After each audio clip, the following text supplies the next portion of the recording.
Good afternoon, boys and the girl. As usual, we are here to discuss the chapter Cell, the unit of life. And I have been telling you that this chapter is very important, not for the sake of a CBSE board exam, also for our day-to-day life. We should know what is inside us. What are all the cell organelles that are present inside us as well as inside the plant body. And once we know the functions of each cell organelle, then it will be easy for us. In case there is a problem, then easily we can understand, detect the problem, right? So, it is important that we should know our own body. We should know about our own body. And I said, in every cell, like in every organization, like we have got principal no, for our school, who is controller and commander, like that, for every cell also, there will be nucleus, who is the controller and commander. With its permission, everything goes ahead in the cell. With the knowledge of nucleus, everything happens within the cell. Hence, we say nucleus is the commander and controller of the cell. And all of you know that nucleus will be present in the both plant cell as well as animal cell. In case of animal cell, it is almost in the center of the cell, whereas in case of the plant cell, it is pushed to one of the sides. Why is it so? You know, in plant cell, the vacuole size will be very big and less in numbers. So, the big sized vacuole practically push the nucleus to one of the sides in plant cell. Whereas in animal cell, vacuoles are small in size, many in number. So, obviously they don't push the nucleus to one of the sides. Hence, it is in the center of the cell. And nucleus, its presence and absence makes two types of cells. All of you know, prokaryotic and eukaryotic. Pro means primitive, very low category. Karyon means nucleus, Latin language. So, karyon in Latin is equal to nucleus in English. So, prokaryotic, where nucleus is not advanced, it is a primitive nucleus. Nuclear material will be there, but no nuclear membrane will be there. Hence, we say prokaryotic cells will have primitive nucleus. In fact, we will use the word nucleoid. Whereas in eukaryotic, U means very clear, well defined. What is well defined? Karyon, nucleus. So, in eukaryotic cells, the nucleus is very clear with boundary. What is the boundary? Nuclear membrane. So, in some cells, there will be more than one nucleus. Then we say those cells as xenocytic cells. And the condition is called xenocytic condition. Okay? Some of the plant cells will have more than one nucleus. And of course, in our own body, our RBC in blood, red blood cells, will not have nucleus. We say enucleated cells. Cell that doesn't have nucleus is called enucleated cell. E means minus. So, overall, if you see, nucleus consists of one outer membrane, nuclear membrane. Inside, one liquid will be there, and that liquid is called nucleoplasm, right? And within the nucleoplasm, there will be ribbon-like structures called chromosomes.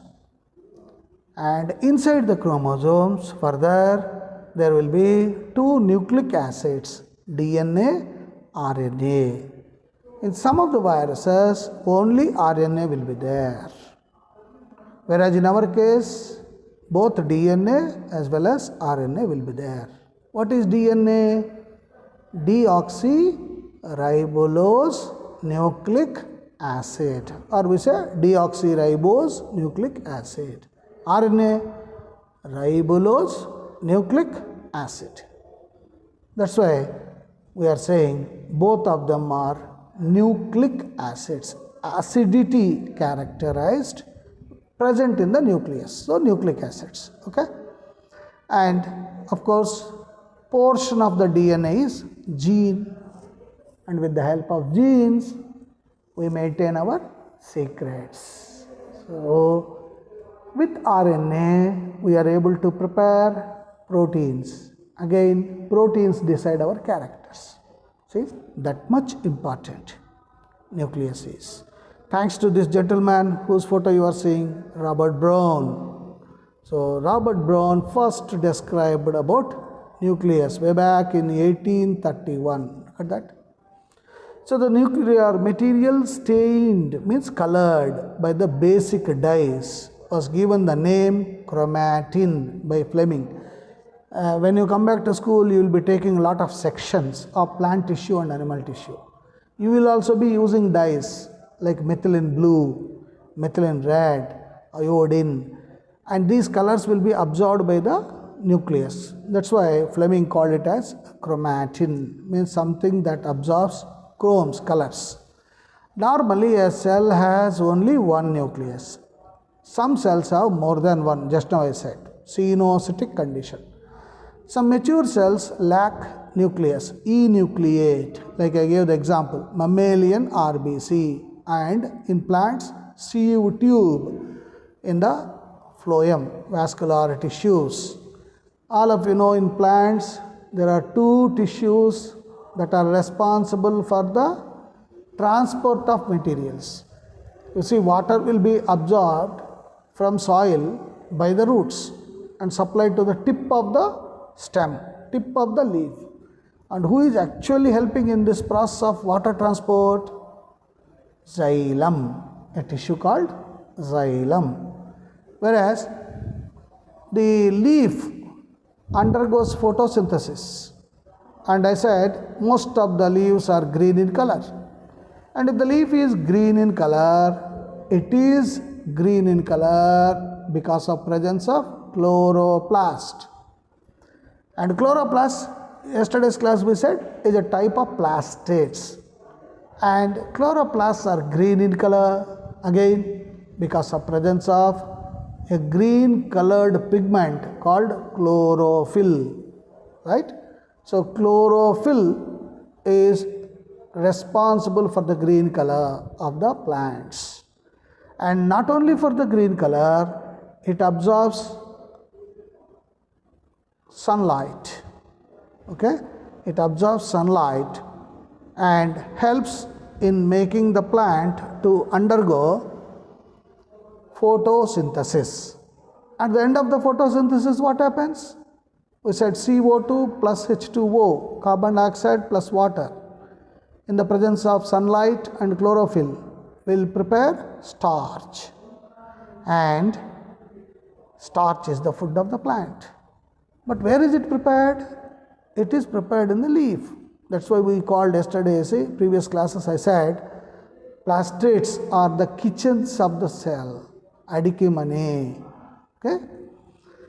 And once the starch is prepared in the leaf, if it is restricted only to the leaf, then other parts will die, because without food they will die.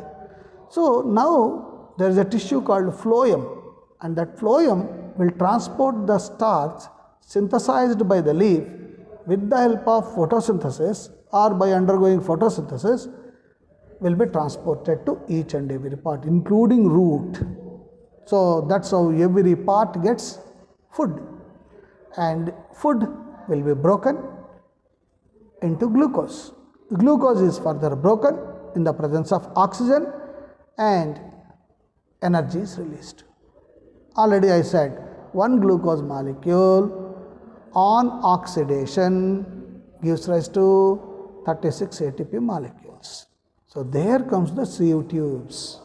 Okay, they too will not have nucleus, right? And when the cell undergoes a division, the cell prepares itself. Like before your examinations, you prepare for the exam. 10 days before, 15 days before, you have your own plan, you have your own strategy. Like that, cell also prepares before it divides. That phase is called interphase. That's why we say preparatory phase. And during that phase, we can see nucleus having very clear nuclear envelope, means nuclear membrane. And then inside a liquid acid, nucleoplasm. And third, chromosomes. And fourth, one small round structure will be there inside the nucleus, that is called nucleolus. And again, in previous classes I said nucleolus helps in cell division. Okay, this nucleolus will form astral bodies, and those will pull the chromosomes to North Pole and South Pole. We will talk about this in cell division, next chapter. Now coming to the nuclear envelope, it is a double layered membrane with space in between the two layers. There is a space, empty space, and it is called perinuclear space, very small space, 10 to 50 nanometers. It is a barrier between the materials in the nucleus and the cytoplasm. So one side you have cytoplasm of the cell, another side nucleus, in between nuclear membrane. Outer membrane usually continuous with the endoplasmic reticulum and bears ribosomes on it. That's why we say RER, rough endoplasmic reticulum. Nuclear envelope has minute pores formed by the fusion of its two membranes. So there will be small pores will be there. These are the passages for the movement of RNA and protein between nucleus and cytoplasm. So because of these small pores, there will be transport of RNA and protein from cell to nucleus and nucleus to cell. Look at that. This is how the structure will be. Nuclear envelope, you focus. Yes. Look at the nuclear pores. Small holes will be there. These help in transport of RNA and proteins. And you can see the presence of that tubules cisternae. This is nothing but extension of nuclear membrane. On the surface, you can see those round structures. They are ribosomes. If ribosomes are present on the surface of ER, I said it is called RER, rough endoplasmic reticulum. So basically, as I said in my previous class, it is the bridge between nuclear membrane and plasma membrane, right? Extension. And you can see the presence of chromosomes, chromatin, condensed one. And inside, small round ball will be there, nucleolus. It helps in cell division. And in between the two layers of nuclear membrane, there is a space, empty space, perinuclear space. Okay, I hope it's clear. Now we come to the second one. What is that? Chromatin. So it's a network of nucleoprotein fibers. Just now you saw. And it contains DNA and proteins. And the proteins are non-histone proteins and RNA. Okay, there will be three types of proteins. Basically, it is a nucleoprotein. Nucleo because it is present in the nucleus. Protein because the fiber is made up of protein. And you have seen it is a network of, look at that, the chromatin. It's a network of fibers. And what are this each fiber made up of? Each fiber is made up of proteins. And in proteins, you know, there will be histones, a type of proteins, and non-histones along with RNA. So during cell division, the chromatins condense to form chromosomes. So chromatin is responsible for the formation of chromosomes, and chromosomes are ribbon-like structures. And then I said inside the nucleus there will be a small round structure called nucleolus. So this nucleolus is responsible for cell division, I said, right? So one or more non-membranous spherical bodies, it is continuous with the nucleoplasm, and nucleolus is the site for ribosomal RNA synthesis. At present, just you remember rRNA means ribosomal RNA. That rRNA will be synthesized in the nucleolus. And how the nucleolus will be? Look at that. Small spherical structure inside the nucleus, right? And now we come to the chromosomes. Do you know how many chromosomes we have in our cell, in human cell? Yes? How many chromosomes do we have? Anyone? 23 pairs of chromosomes. 23 pairs. In that, how many chromosomes are responsible for our body characters? Like height, Naveen's height.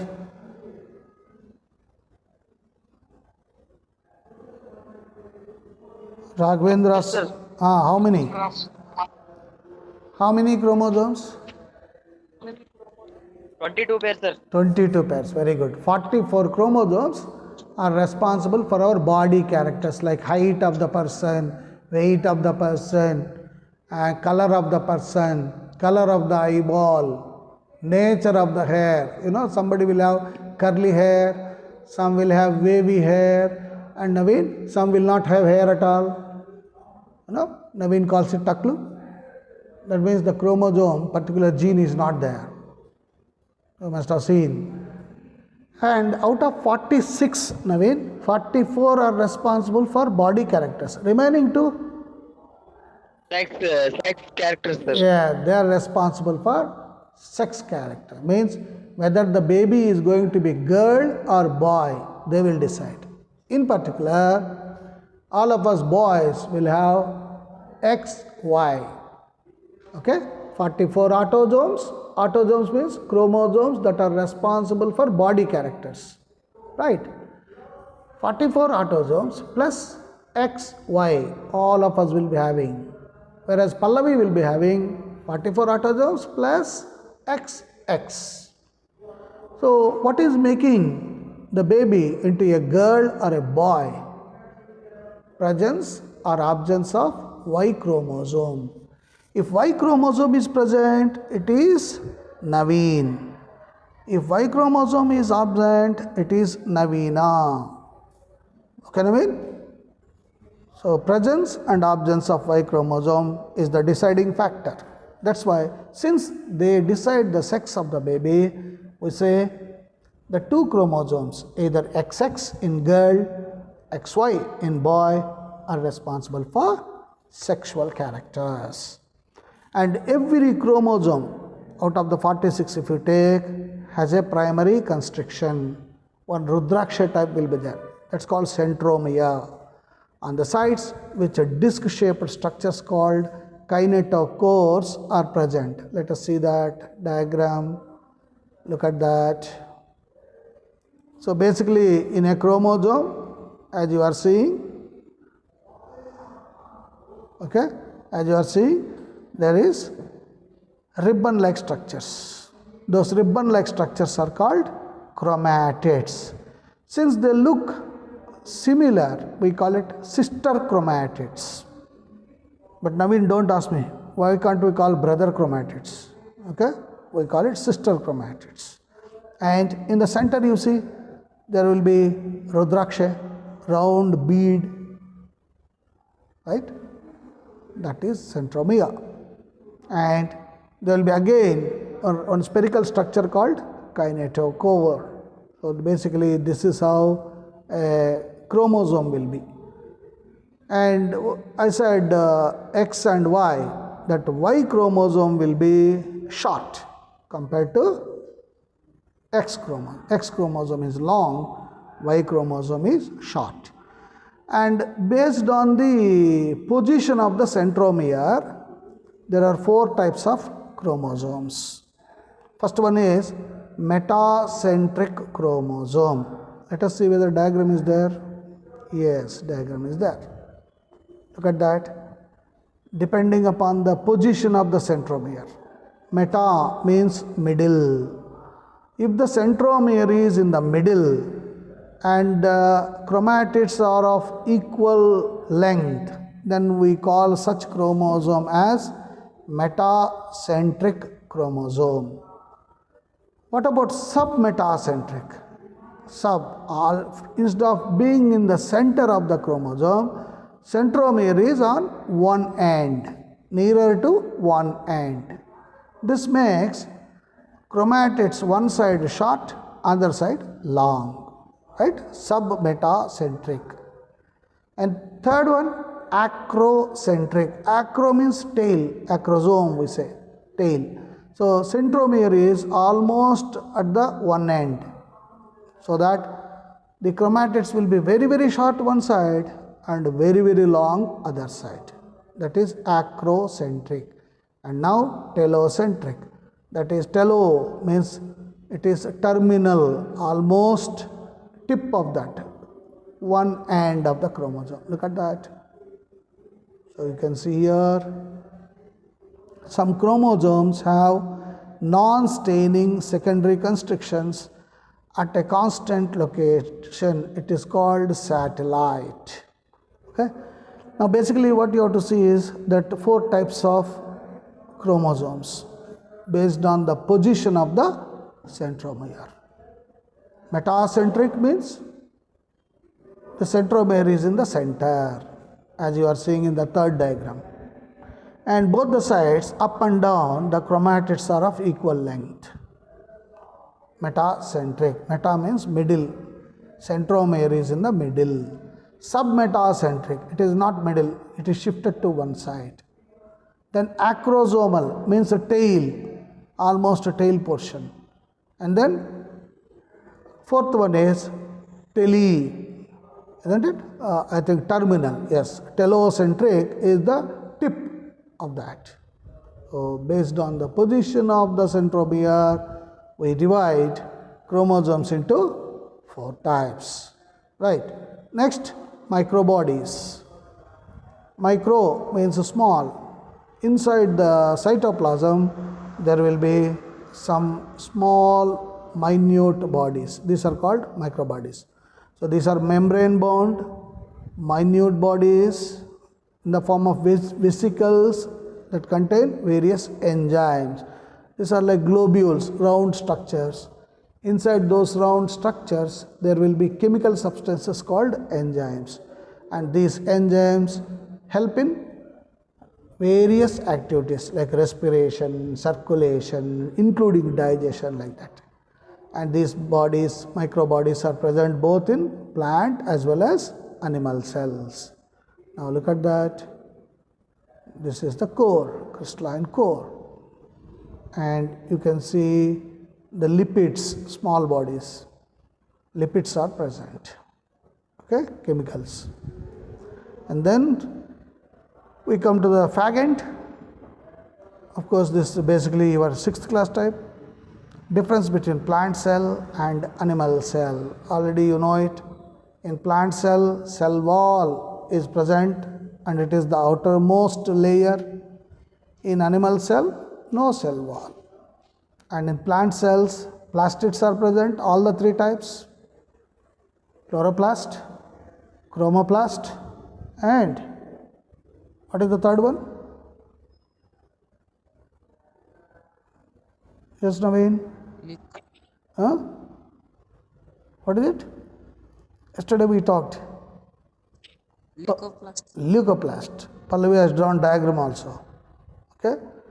Whereas in our case, they are not there. Why? Any idea? Why they are not there in our case? Is it a loss for us? Or is it okay if they are not present? Yes, Mahesh? Raghavendra?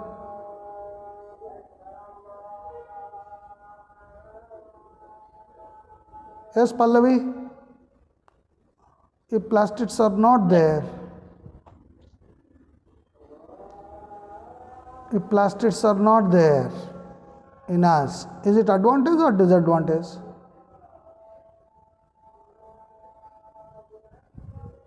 It's advantage. Advantage? What way? No. Hmm? Disadvantage. Pavan. Why disadvantage? Yes. Sir, if chloroplasts are there, we may be in green color, sir, fully. You belong to which house? Not Adil Shahi, no? Vijayanagar, sir. That's why you are talking. Okay. Right. Then? Okay. You need not be green color. But how is that? That is advantage or disadvantage? Actually, you need not depend on your parents. You need not depend on cadets mess for lunch, breakfast, dinner, no? Imagine all of us were having chloroplast. We would have prepared our own food, no?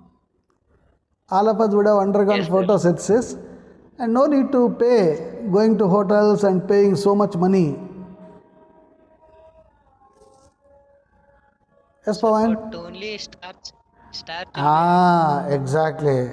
Only starch. Breakfast is starch, lunch is starch, dinner is starch, snacks starch, no tea, no coffee, no boost. Imagine life, isn't it, Mahesh? Sir, Yeah. Disadvantage. Disadvantage, then exactly. what is the factor for our color, sir? What is the factor for? Our color. Color. You know, there are coloring substances even in us. Melanin. There is a substance called melanin, and that is responsible for our black color, black hair, black eyeball, black skin. And depending upon the concentration, if it is thick black, you are African. If the concentration of melanin is high, you are African. If it is moderate, you are Indian. If it is very, very low, you are European. Isn't it? But of course, Sachin would like to be very thick black. Why, Sachin? Hey, come on, think. Being athlete. Who is winning all the international shields? Marathon, 45 kilometers, 42 kilometers. Tennis, you are Jamaica. saying. Yes, see? Who is running 45 kilometers uninterrupted and winning the shields? It is basically blacks. Means if melanin is present, you have good stamina. Okay? Yes. That is the thing why, you know, among your classmates also, whenever there is a punishment, who is down and who starts crying? It is Raghavendra who starts crying. Isn't it? And in the absence of plastids, who is taking the duty in us, Naveen? Our stomach. Our stomach is doing all the work, no? So when we have developed, evolved stomach, there is no need for plastids. That is the logic. We are evolved animals. And of course, in plant cells, a large central vacuole, big sized vacuole, which will push the nucleus to one of the sides, right? And in animal cells, it is always small sized vacuoles, many will be there. And in plant cells, just now we said centrioles are present, absent, whereas in animal cell, just now we saw they are present because they help in cell division, we said. Okay?